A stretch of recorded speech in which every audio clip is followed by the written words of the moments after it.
Greetings, Ganid. Have you heard the sad news from Jerusalem that the Jewish prophet Jesus, mighty in both word and deed, was delivered up to the Romans and crucified? You traveled there years ago. Did you know this man? Yes, Mahir, I have heard.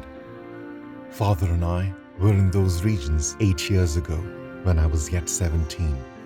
But in answer, I can only say, perhaps. We were in Jerusalem to hire an interpreter and tutor when by apparent chance we met a man also named Jesus. He was then 27 and possessed a manner as gracious as any man I have ever met.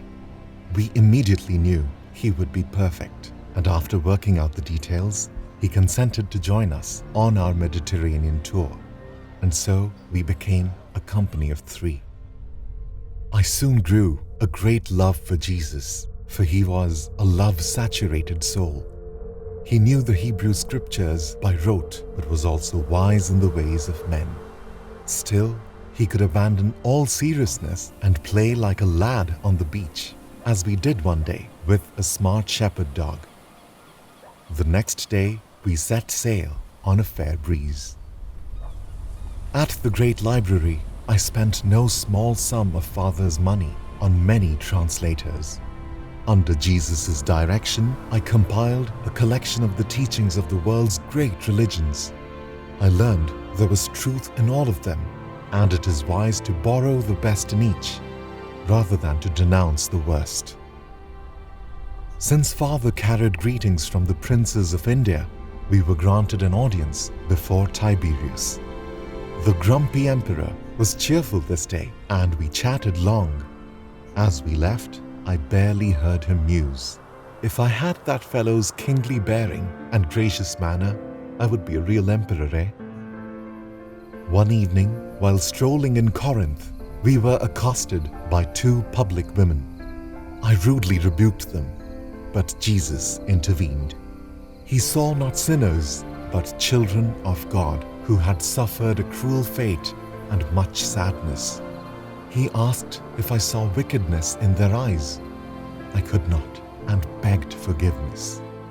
We left them in the care of a warm-hearted woman who welcomed them into new lives. Jesus simply went about doing good, dispensing health and happiness in his wake. We had many visits and learned much about China from the merchant Chang. As we said our last goodbyes, I could feel the joy in his soul as Jesus told him they would meet again in the Father's worlds of light. I always found him to be completely free of prejudice. His love encompassed every man, woman, and child of all races and creeds. We were deep into the wilderness of Cyprus when I became grievously ill. For 2 weeks, too sick to be moved.